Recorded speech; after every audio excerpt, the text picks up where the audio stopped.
Welcome, everyone, and thank you for joining the City of Chicago BACP Small Business E-Expo.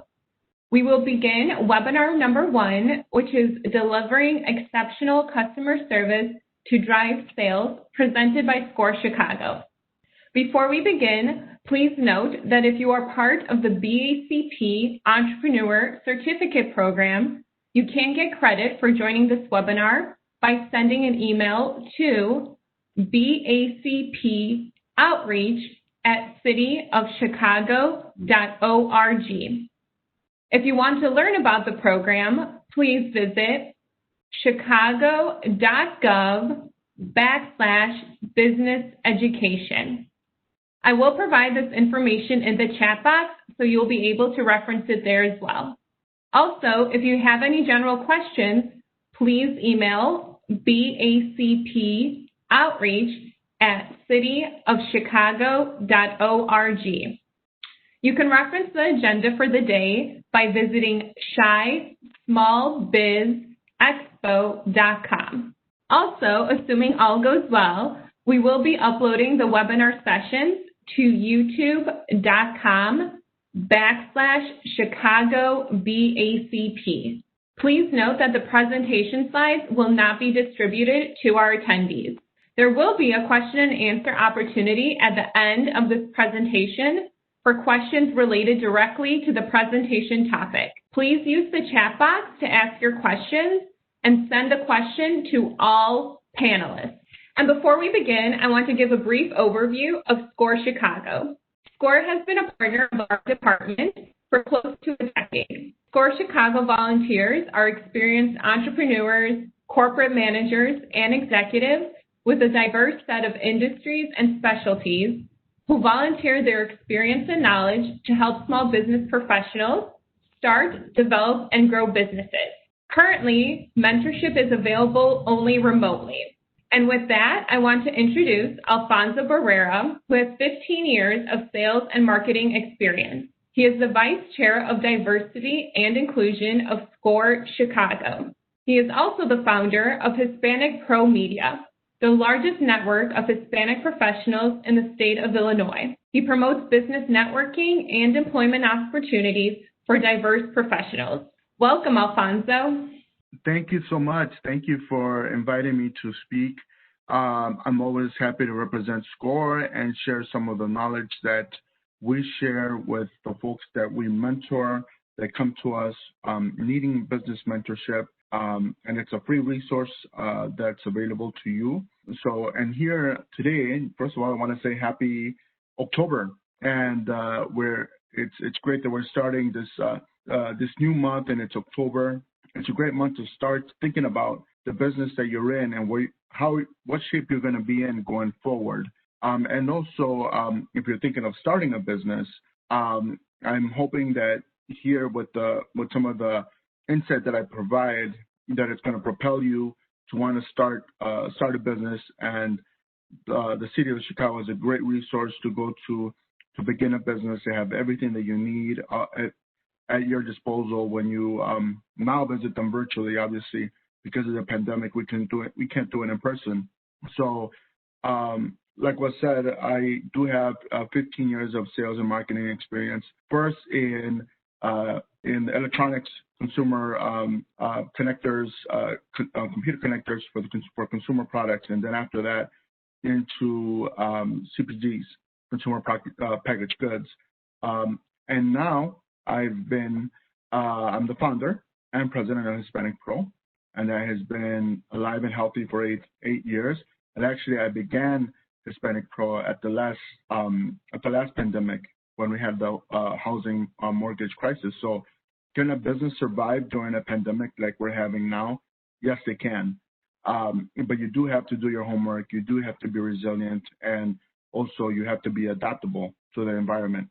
Or what the word is, the word I think of 2020 will be, you have to be able to pivot. So with Hispanic Pro, which is what I do, we've actually produced 22 webinars to date, and with every webinar that I produce, I always want to say some opening remarks, and I'll say some today. In today's hyper-connected world, customers have more choices than ever, and they often decide in a split second whether or not to do business with you. At the same time, the commerce model itself has completely changed. Gone are the days when your relationships with customers develop slowly through brick-and-mortar stores, one-on-one conversations, or trusted agents. Today, many customers want to build relationships on their own terms, often choosing to get their information directly from other consumers and interacting with your company through a growing era of digital channels. This makes it more difficult to create a customer experience that consistently delivers on your brand promise. How can businesses ensure a positive customer experience in an increasingly fast-paced and often faceless digital marketplace? I hope with the presentation today that we can answer some of those questions, and it would leave you with some food for thought in regards to the business that you currently have and how you can adapt to the current environment. So the topic of this presentation is delivering exceptional customer service to drive sales, because ultimately you need to drive sales to stay in business. This is a popular book as why reasons why customer service matters. Satisfied customers will tell 3 friends, but angry customers will tell 3,000. So imagine that. This is a good book to pick up, but that's also just a good rule of thumb, something to know that that word of mouth and also the customer experience is everything. More people are likely to tell someone that they had a bad experience than to tell someone that they had a good experience at a restaurant or a brick and mortar store or your e-commerce website. So it's important to pay attention to customers who may not feel satisfied with the service you provided, so you can correct that. Because what you will learn is that correcting that experience and turning into a positive one is going to speak volumes of your business. It's going to speak volumes of you, and you will gain, hopefully, you will gain a repeat customer. So reasons why exceptional customer service matters. Customer retention is far less expensive than customer acquisition. And when you're starting off in the business world and you're starting off your new enterprise, this matters a lot because funds are very tight, and in most likely your marketing budget is non-existent. Existing customers are more likely to use your services than you. Great customer service results in a reduction of overall problems. Excellent customer service improves public persona, straightens your brand. Word-of-mouth advertising is the best kind of advertising that money can't buy, and that's important. You are likely to retain customers for longer. It improves employee turnover at your company. Remember that your employees and past employees are also a reflection of how you do business. So you always want employees to leave because on their own terms, because sometimes they leave because they have a better opportunity. So be it. But you never want them to leave because they felt that your business was a toxic work environment, because they will go and spread that, and they will tell people, and that's going to reflect. You're going to see that reflection in your sales and in people's perception of your business. It conveys strong moral values and beliefs in your mission, and that's something that has to be checked consistently. Is what is your mission? What are the values of your business? Are you delivering that consistently every single day that you open your store, or with every sale that you make? Is this something that you are being consistent with and that you're upholding? And you'll find out after being 5-10 years in business that your customers will keep you in check, and they will remind you of that, good experience or bad experience. Best customer service practices. Be in the business of 100% customer retention. You can never win an argument with a customer. Even though a customer isn't always right, it's your job to make them feel like they are. If a customer leaves a message by email or telephone, that implies that they are expecting a call back. Return the message the same day. and this is more easier now than ever since most interactions that we have with customers, because we are in the cyber world, is through email or through a chat bot, which gets sent to our email. So in which case, turnaround to a customer could be almost within the hour or 2 hours.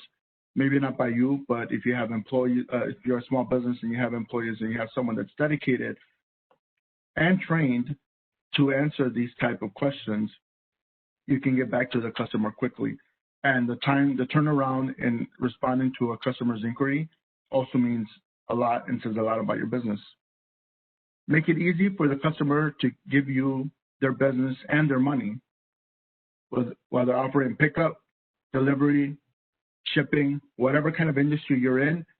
Think outside the box. But making it easier for the customer to order your products and to receive them at your door or service, it makes it easier for them to give you their money, which is ultimately what you want. We're continuing, but with best customer service practices. Don't assume that you have the solution when a customer's problem comes up. Be sure to get input from a customer as well. How you say or write something is as important as what you say. Say it like you mean it. Stay, be true to your convention, but always remember the customer is always right. Having said that, that doesn't mean that a customer is always the right customer for you, and that's something that you have to remember. Obviously, if you own a brick and mortar store, that's more difficult to have a say in that situation.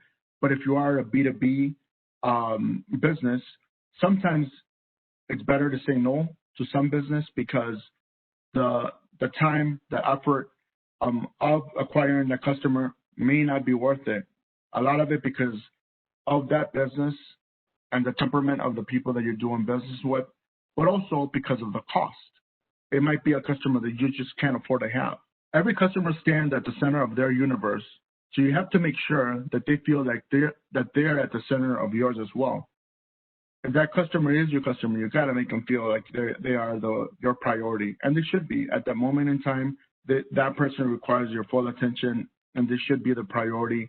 And also, if there is any dispute, you need to solve it. Keep your attitude fresh. Even if it's the 80th order you've worked on this week, the experience is the only one for that customer. So you have to remember that. You've had a busy day, you had a busy week, you've been fulfilling orders all day, but that interaction that one particular customer has had with you is the one that matters the most. Not the 79 interactions that you had before, but the one that you're having with that 80th customer. Because that might be a customer who also may refer you business in the future because of the pleasant experience they had with you. So again, practicing best customer service is the best thing you can do for your business, and it costs very little. Dealing with an unhappy customer, you have to listen patiently. Don't be forceful, because if you're forceful, it blocks negotiations. And do not talk over your customer. Listening will build trust, empathy, and rapport. Always be a listener and don't talk too much, because if you're doing this, then you're always trying to sound like you know more than your customer, which you may, but your customer is always right. Always remember that in the situation that you want to make things good, you want to make it a mutual benefiting solution. And in customer service, and especially in owning a business, it's always about making things good with that customer, so that they can refer you and they can tell their friends and family that, hey, maybe a product, because it may not even originate from you. It might have been a product that you had in your warehouse, a product that you stocked, but the product was defective.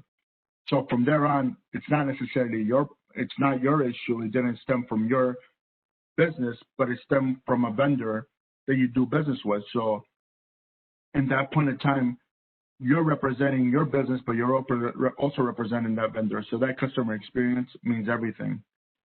And show empathy. Demonstrate through eye contact, body language. Obviously, if we get back to the world that we were, and we will quickly. It just depends how quickly we do. Body language, eye contact means a lot. It shows empathy. It shows that you're willing to work with them to find a solution. Don't have your arms crossed, and also don't have them in your pocket. If you're a person that talks with your hands, but also, have a smile on your face, because this disarms the person who is upset, and they have a feeling, they have that, they know that this is something that you can work out, or at least you're going to try to find a solution that's amicable for both parties. Repeat back so the customer feels they are being understood. Communication is key. Communication with your customers is everything. So a certain problem that you might have with a particular customer might just be communication in language, communication in not knowing the different technicalities of the product that you're buying. So some things are very simple. Other things are, if you're buying industrial machinery, they need a lot, that's a little bit more complicated because there's a lot of technical issues that can happen with that machinery, but also a lot of technicalities that you need to know how to, before you even turn that machine on. Lower the voice and slow down your speech. If customers grow loud, lower your voice and speak firmly. This demonstrates that there is no emergency. Emotions are contagious. Don't get caught up in it. So, and this is also something you can use even in your personal life, but we've all experienced that if one person is getting louder and the other person starts getting louder to talk over that person, and then it escalates. You never want to get into that situation with a customer. You always want them to know that you are cool and level-headed, and this is something that if they are not happy with your product or your service, that there's going to be an amicable solution that will occur. Imagine an audience keeps you thinking clearly. Other customers will appreciate you. So imagine that there's an audience, so that way you know that this interaction is not just between you and the person that's standing in front of you who might have an issue with a product that they bought or a service that they received, but it's actually a group of 100 people, or in essence, like that book, 3,000 people, because if this client leaves your business angry, the possibility of them telling 3,000 people that your product or your service did not meet their expectations, they're going to let people know. And that's how amplified the effect of a bad customer experience is. Be wrong to be right. This can be the hardest thing ever. And especially because if you know that you are right, and an example of this is that probably the customer wasn't using the product correctly. But remember that the customer is always right. When allowed to win, the customer will be open to a solution. You want the customer to feel that the negotiation is going on, that's going in their terms, so it's in their favor. You always want them to feel that way. Sometimes we're too prideful, but we have to swallow our pride in that situation. And also, what you got to think about long term.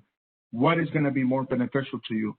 The fact that you won a conversation or an argument with the customer whose money you need, and could potentially go out there and if he leaves happy, will increase your sales, or the benefit, is that more important, or winning the argument with someone who was really just there, who was giving you their business?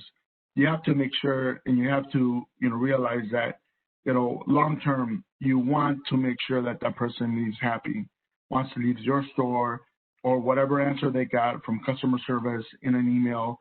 If all you have is a web presence, that they're a happy customer. So winning an argument isn't always winning, and especially if you know that you were right, the customer's always right. Demonstrate emotional control. If a customer becomes abusive, stay calm. Emotions are contagious, but don't match anger with anger, and that goes back to what I said previous. Don't let it escalate. Keep it in a way so that you're both at a sound level where it's conversational, and that the topic at hand does, you don't lose control of that. Remember, it's not personal. It is a business issue, not a personal one. So don't bring in things that don't need to be bring into the conversation. And that can be easily forgotten when things are escalating. But again, it's about the business, and it's not personal. And also, don't take that home with you, because if you did not make things right with the customer, you will take it home with you, and it's going to be there, and it's going to be culminating in your mind. And you rather make things right, because more than likely you're going to go home, and even though you did something for the customer that you perhaps might have cost you money, but that person left happy. They're happy with your business, and they're happy with the resolution. In which case, that money will perhaps, if you're lucky, will be made up by the good words that this customer is going to say about you going forward. That even though their experience with the product, because again, it might have not been you, it might have been a product that you sold, which you did not manufacture, but then an amicable resolution was reached, and that will help you. How can businesses ensure a positive customer experience in an increasingly fast-paced and often faceless digital marketplace? And unfortunately, that is where we are going. That doesn't mean that we don't have the tools so that we can make something that's faceless, because it's one-dimensional, right, or two-dimensional, in a sense that we're at a customer's website. If a customer's at your website, they're not necessarily interacting with a human being, but there's so much technology so that and also features like customer reviews, videos that people can upload using your products or experiencing your services. So there are ways to make something that is faceless, to make it more human, and that helps you, because it also translates the benefits of your business to the world. So you might ask yourself, how do I give the best customer service experience? There's no one-size-fits-all solution when it comes to extraordinary customer service.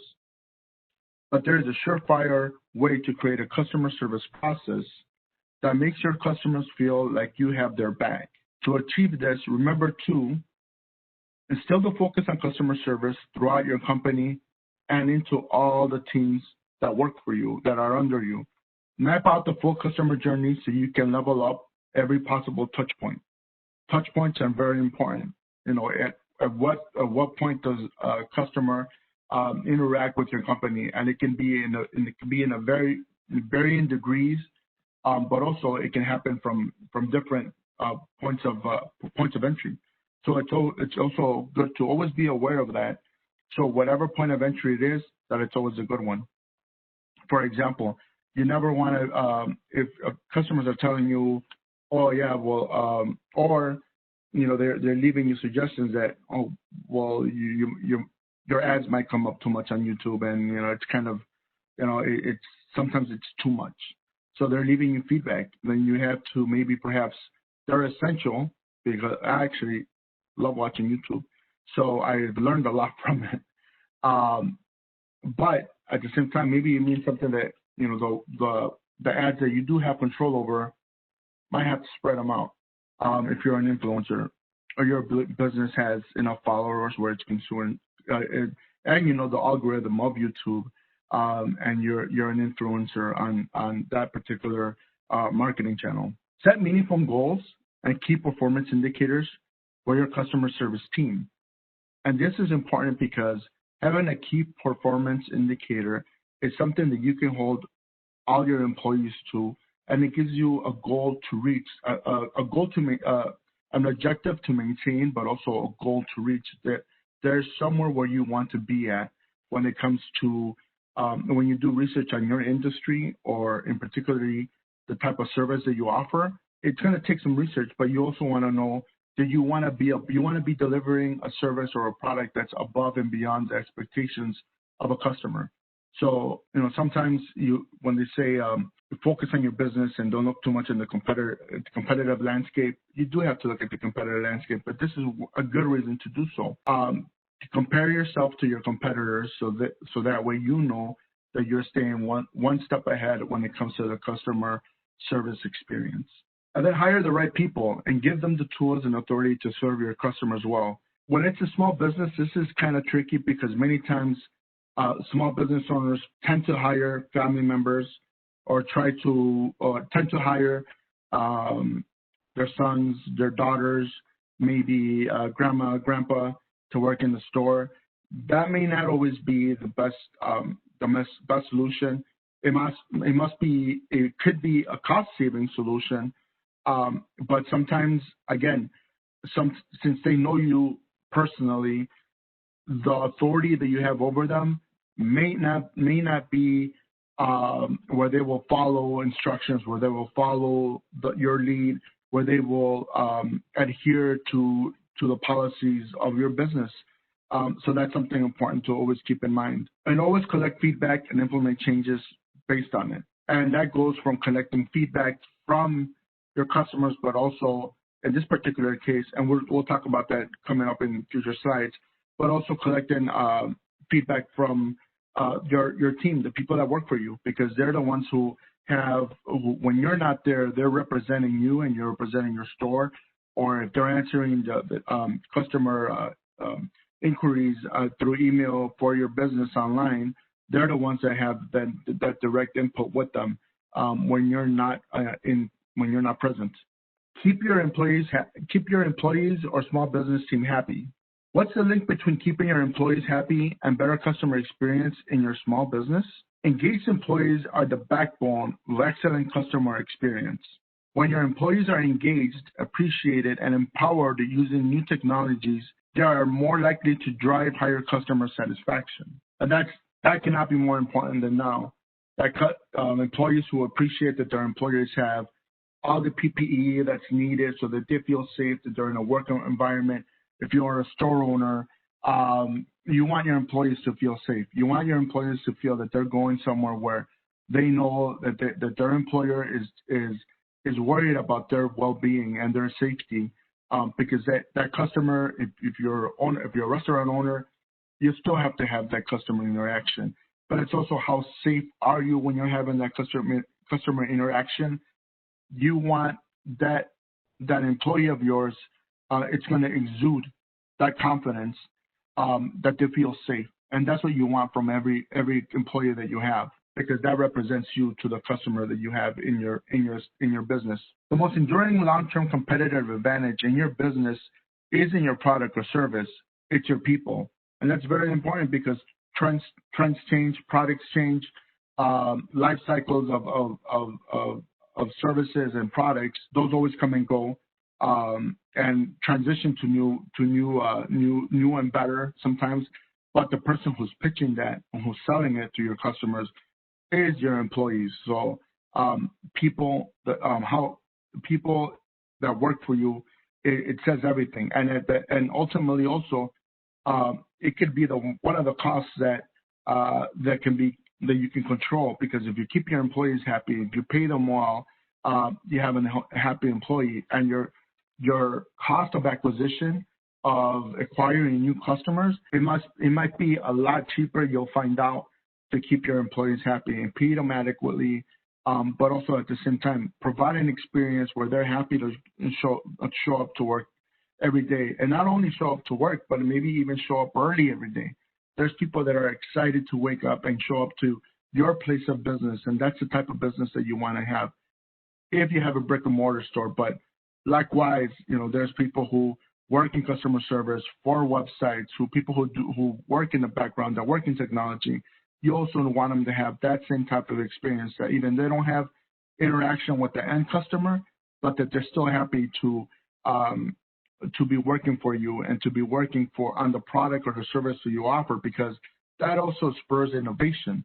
They might provide, their input might provide innovation, and might provide ideas and feedback that can transform your business. And that's definitely going to be a lower cost than hiring a consultancy group to come in and do it, to give you those ideas, because you don't want to find out how much they charge. Set goals for customer service. Here are traits you should look for when building your customer service team. Internal motivation. Are they driven to do great work beyond money and status? This is important. Because is an employee motivated to stay there because they're proud of where they work at. Because you have an employee then that will stay longer because they want to be able to sell that product for you. You want someone that if they have flexibility in their schedule, that they go the extra mile for you. That says a lot about your This says a lot about your business, and it says a lot about you, that you're trusting them with that situation, that they know what to do to get the sale. Self-awareness. Do they recognize their impulses, judgment, and moods, their impact on others? This is important because you want every employee that, even though they're having a bad day, probably personally, something's going on at home, then when they check in and they're in they show up to work, that they're putting their best foot forward. They know it's time to leave it behind. And not only that, but maybe you've built an environment at your workplace where folks feel that here, I'm here to please people. I'm here to offer, a great service. And it might be escape from the realities that they are experiencing at home or, when they leave your establishment from work. Positive attitude.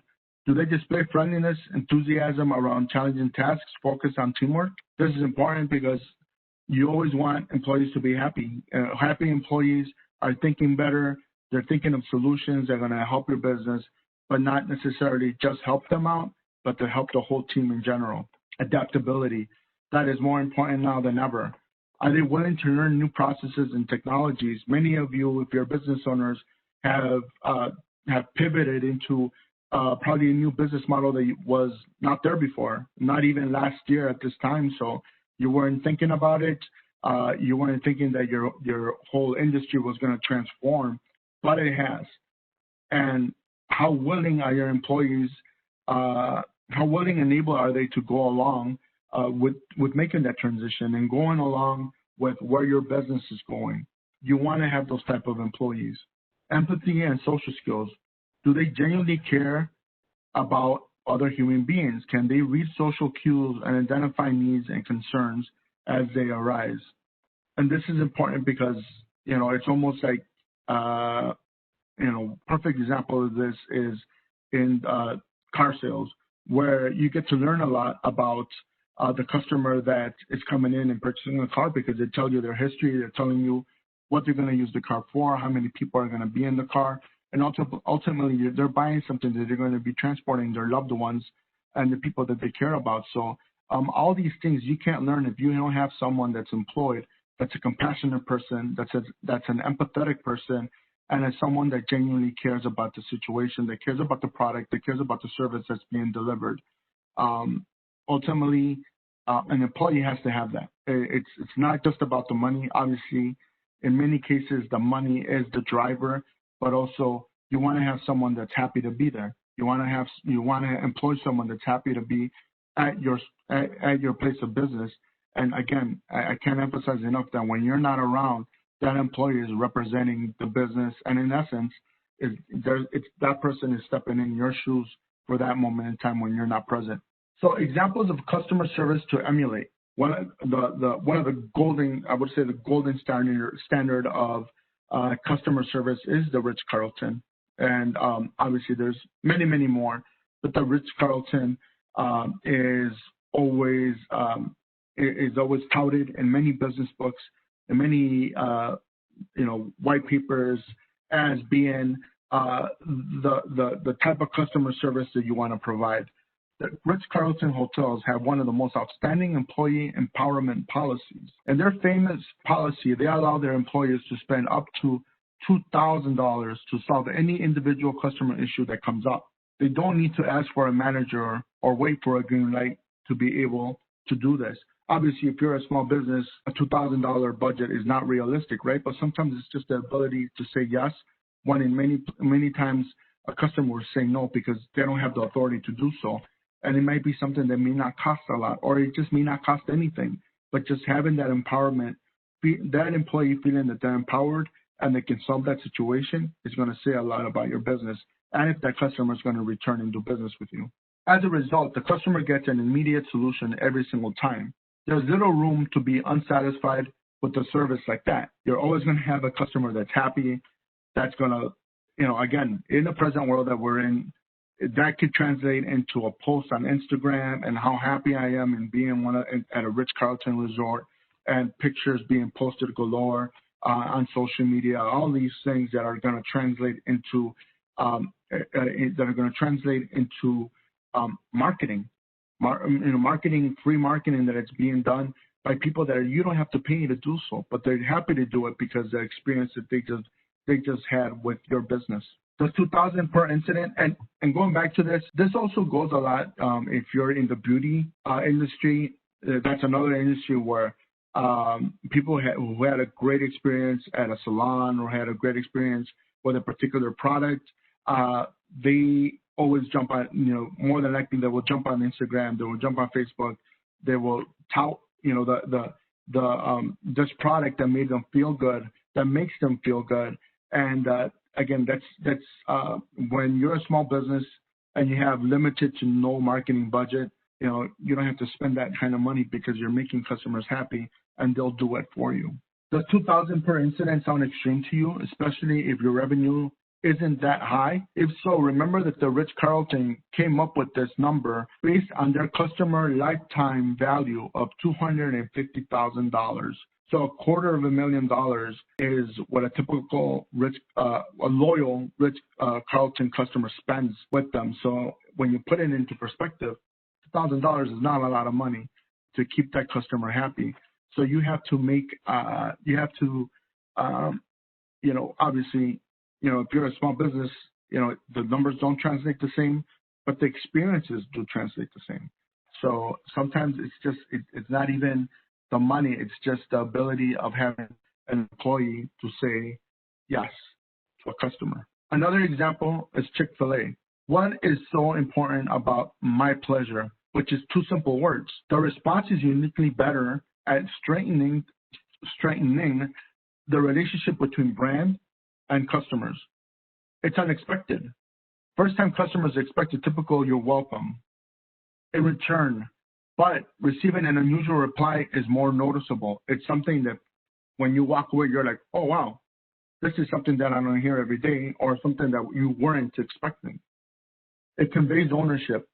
The word "my" reminds every employee they are responsible for customer experience. They understand that all employees are part of their marketing team. Employees are treated and instructed as such. Nearly all companies seem to overlook this fact, not Chick-fil-A. And it is a happy response. Pleasure equates to happiness. Happiness is what customers are always in the market for, whether they realize it or not. And then my replying to a customer with my pleasure serves to celebrate customers. That's critical to Chick-fil-A's philosophy of success. They know while customers are not always right, they will always leave the store feeling special. And that's important. You need to strive for that. So how to increase sales revenue with customer service? Increase customer lifetime value. And this kind of went back to the Ritz-Carlton example. Techniques you can use to increase the overall lifetime value of your customers include sending renewal reminders leading up to and after the renewal date. You're doing them a favor because, and especially if you're in the auto industry or you're selling products where warranties are going to expire, then this is something that's appreciated. Hey, you're sending me a reminder. Thank you for doing that, because in my busy day, I'm not keeping track of that, but thankfully you are doing that for me. That's an example of great customer service. Reaching out to past customers to re-engage them with your company and service. You might sell a product that someone doesn't need very often. If you're in the HVAC industry, obviously if something breaks down, they're going to need your service, right? But if you're selling air conditioners, industrial air conditioners, or products that are built to last for certain cycles, right? And the life cycles of those products are pretty long, where they extend from 5 to 10 to maybe 15 years. Then they don't, the interaction with that customer may not be recurring unless it's a bad product. But always having those touch points, having a reason to circle back with that customer, asking them, how is the product working out? Are there any issues going on? Have you noticed anything different in the performance? All these little touch points are things that are appreciated, are things that are appreciated by the customer, and also it says that you care, that you care about after the sale, that you care about the customer. Upselling and cross-selling by suggesting ways customers can increase functionality based on their priorities. So the upselling is many times you'll be surprised how easy you can get an upsell just by letting them know that, hey, there's a new product. It's only going to cost you a couple $100 more or a couple dollars more, but it will save you time. And when it comes to saving time, people are willing to spend money when it's something that, having the busy and hectic schedules that many folks have, time is very valuable, and it's something that people will pay money for.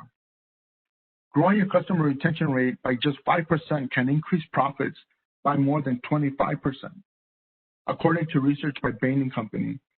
This is an incredible figure because think about it. Just spending that lower amount is going to increase your business by 25%. Why wouldn't you do it? It makes perfect business sense.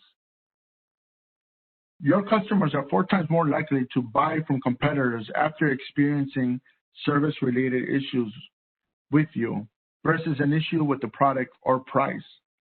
That's very monumental because it's the experience that they had with you or with your team, with your employees, not necessarily the service and not necessarily the product. And this is important because the attitude that your team has, your attitude that you have as a business owner, is something that's controllable. It's something that it's manageable. It's something that you can train your employees for, and to provide that great customer service. So in this case, you don't want to fall into this trap where that happens because the cost is so much greater when it doesn't even have to do with the product that you're being sold. The product might be great and your service that you're providing might be great, but it's in the delivery that people have an issue with, and they're not feeling that they're getting the whole customer experience, the whole good customer experience or excellent customer experience that they're expecting for something like this. So so something like this would be for a service or a product that they're spending hundreds of dollars on. So with that type of amount of money also comes a certain level of customer service that is expected. Ultimately, you don't want to lose the customers you spent so much time, money, and effort working to convert. You don't want to lose them. And you surely don't want them to switch them. You don't want them to switch over to your competition, because that's the first thing they're going to do is if they're dissatisfied with your business, they're going to be eyeing the competition right away, because many times they need someone to step in and fill the business that they're going to lose by taking it away from you. And that's a situation you don't want to find yourself in. Turn customer advocacy into referrals. Brand advocates are customers who willingly refer your company to friends and colleagues for little or no incentive, simply because they are pleasantly surprised by your product or service. This is where you want to be. This is a situation that you want to be in if you're a small business owner, because this costs little to no money. How can you provide delightful support and encourage customer advocacy? Supply reps with a central knowledge base so customers always receive accurate, consistent information. And this is important. This can be in your CRM and in where you keep track of the customers that you have. So that way your team, your employees can see, oh, well, here's a situation where a customer was unhappy with the product, was unhappy with the service. Well, what did another team member do to resolve the situation? You have it in the notes. You know where to go. They know where to go to find it. And maybe it's something where you can find the solution by seeing how someone else dealt with the situation and dealt to fix it and make that person leave happy. Give reps the liberty to go the extra mile. Even the smallest act of kindness can lead to a positive and memorable experience when it's unexpected. And that, unfortunately, is becoming the norm, where we come across more businesses that unexpectedly, we're expecting to not get a great response. So if they're unexpectedly getting a great response from you and receiving customer service that's something that they did not expect from your business, and maybe it's not a reflection of your business, but it's a reflection of the industry. If you're delivering great customer service in an industry where it's not expected, you're going to get a repeat customer. Always respond as quickly as possible and make support available across channels. 42% of customers prefer chat support. So those are the either little chat bots that come up when you go to a website, or if you have that, the chat support, and there's tons of software that's out there. Hopefully there's a way that I can provide you with that information, and that's what you're looking for. But there's plugins where if you have someone that's already doing customer service anyway, that's answering the phones, then answering a pop-up that comes up from your website from someone that has a question on the product or the service, it's something that the additional cost will not be as much because you already have that employee there that's doing that. But what it means to that person that comes to your website is going to be invaluable, and they're going to appreciate it. And hopefully they will buy the product. Reward customers with loyalty programs, discounts, and promotional offers. And this always works in the sense of if you do it right, because sometimes you get bombarded with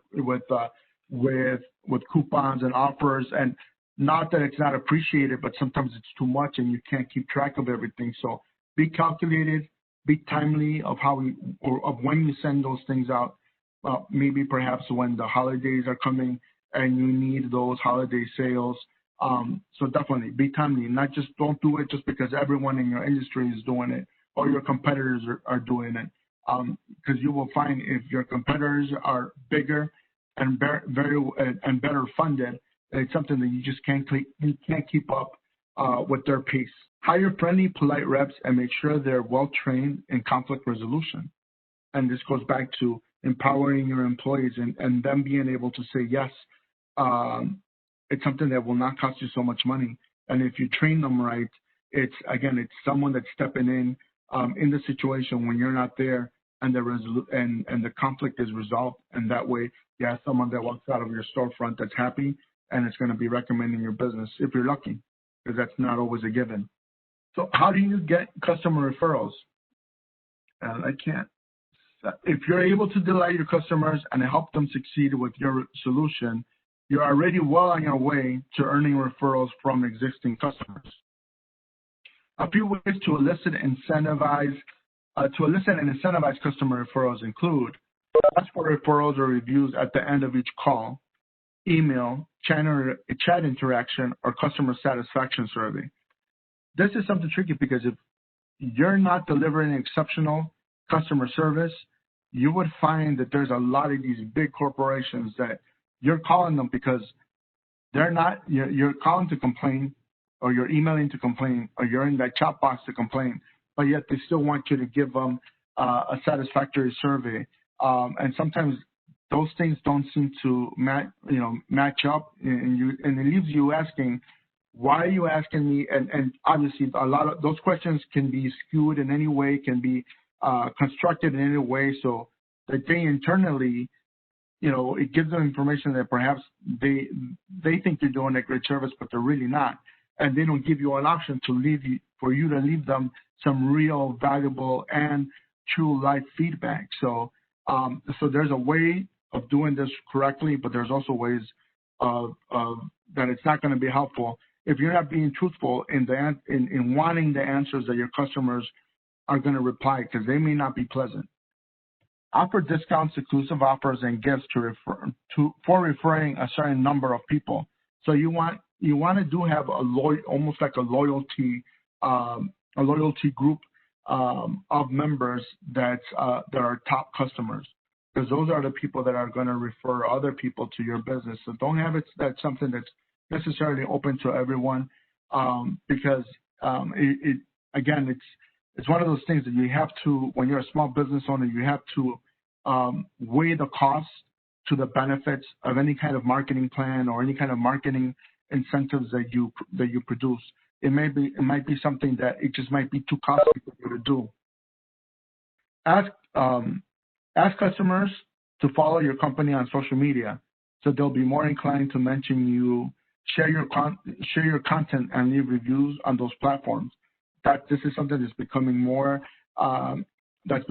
frequent. And if you're a small business owner, this is something that can help your business out greatly. But you have to make the ask. You can't, you have to be humble enough to make the ask. And if you're delivering an exceptional service, then it's something that should come naturally. You're proud of your business. You're proud of the service. You're proud of your products that you sell. This is something that should come naturally. And for the most part, many customers would be more than happy to do that, because who doesn't love posting selfies now? It looks like we're before the pandemic, I thought, I personally believe that selfies were dying off, and we were going in a different direction when it came to how people express themselves online. Quite the contrary. It seems like selfies and all of that is going up, but that's a benefit to your business. If you're able to translate a great customer experience, then they're going to take a picture in front of your storefront, maybe with the product that they bought, or saying, I just had a great massage from this business, or a great manicure, whatever it might be, the industry that you're in. It always helps to ask. And it helps you more than it helps them. So always remember that. If you have B2B, Alfonso, it's Elise. Yeah. Just a quick note that we have 5 minutes remaining. Okay. Let me go 5 minutes from. Oh, I'm almost done here. So perfect. So always thank your customers for referrals and reviews to show you appreciate them and encourage them to send you more. So never be too bashful, or never be too proud to ask for more referrals. Believe me, you're not bothering them. If they have a great experience with your business, and if they had a great service at your establishment, they'll be happy to do it, because it's another instance for them to take out their phone and do that selfie or take a picture of your establishment. Or if it's a website, to go into the customer reviews and type out a great review for you. Or if they're going to Google reviews, to do the same, because surprisingly, more and more people are going to those reviews, and they're placing faith on what other people are saying about your business or about you. So in which case, ask for it, because it's going to, again, like I said before, it's going to help you out more than it will help them out.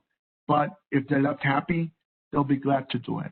So in conclusion, customer service is often called the most important facet of a company, with some describing it as a company's only differentiator. And statistics back this up. Customers will spend upwards of 17% more to do business with companies that deliver excellent customer service. Increasing customer retention by only 5% typically raises profits between 25 and 95%. Look at how big that range is. So if there's an argument to be had about training your employees to deliver a great customer service, but not only that, also that you fall into that habit as well, the profit that you will make and that will stay with you from them not going to a competitor is incredible. But if you don't do it right, bad customer support costs U.S. companies more than $62 billion every year. So just think about how costly it is to have someone leave your place of business not being happy. Going forward, the value of customer support is expected to increase, with millennials prioritizing customer support more than any other age bracket. And this is important, because this is where a lot of the consumer goods spending is happening, and also spending for expensive or costly products and services that are needed by them, because they're the ones that are having children. They're the ones that are having growing children. So the expenses and the money and the things that they have to buy grows, right? So but that would be also that's a great customer to have if you fall into this range of having this type of customer. And for the life of your business, core mentoring and resources to support you from your idea to your exit. So I'm going to go just real quick through go to this. If what I said here today was compelling to you, then don't wait. Contact us here at the SCORE Chicago office. The SCORE Chicago chapter is the third largest chapter in the United States. So we are more than equipped to help you. And we have mentors from all kinds of different disciplines and all kinds of business backgrounds that can help you either if you're starting your business or you're looking to take your business to the next level. We can help you, and it's something that's free of charge because we fall under the SBA, the Small Business Administration. So it's through their funding that we can offer the business mentorship that we do at free to very low cost. When it comes to webinars and certain workshops that are more detailed, but for the most part, mostly everything that we do is free. And currently, because of the whole COVID epidemic, it's virtual. But you can go to our website, which is chicago.score.org. And when you go to the website, you'll see the big request a mentor button where you can go and press it and then fill out the form and then tell us your industry. And we have someone in the office who is phenomenal at matching you up with someone that can be a great mentor for you. That can help you either start a business or reach that next level of your business. So thank you so much to the City of Chicago for inviting me to give this presentation. On behalf of SCORE Chicago, I'm a proud volunteer of the organization, and I want to wish you good luck on your business endeavors and also to be safe and take care of each other during this pandemic. Alfonso, thank you so much for a very compelling webinar. While we do not have time for questions, I do want to briefly introduce Hannah Fernandez, who is the chair of SCORE Chicago. She is a panelist here. So Hannah, if you just want to introduce yourself, I know Alfonso did a fabulous job talking about everything SCORE offers, but if you have any additional words of encouragement of what SCORE can do for business owners. Yeah, I just want to answer real quick. Thank you so much, Elisa. Sorry, Hannah. Someone asked if we do have mentors that specialize in photography. We do have mentors, so reach out to our office. Sorry about that. Lisa, thank you so much to you and the City of Chicago. It's always a pleasure, and I do appreciate our partnership for all this time. And just wanted to remind the listeners out there and the viewers that we are here for you, as Alfonso mentioned. All you need to do is go to our website at chicago.score.org. During this pandemic, we have helped over 1,000 small business owners and entrepreneurs. And Alfonso, excellent job. And we have top-notch volunteers like Alfonso, who has actually went ahead and built and bought and built other businesses. So you are going to have a real deal when you go to SCORE Chicago for our free and confidential business mentoring. Thank you so much and enjoy the rest of the day. Great. Thank you so much, Hannah. Thank you, Alfonso, again. We love our partnership with SCORE. Thank you so much, everyone.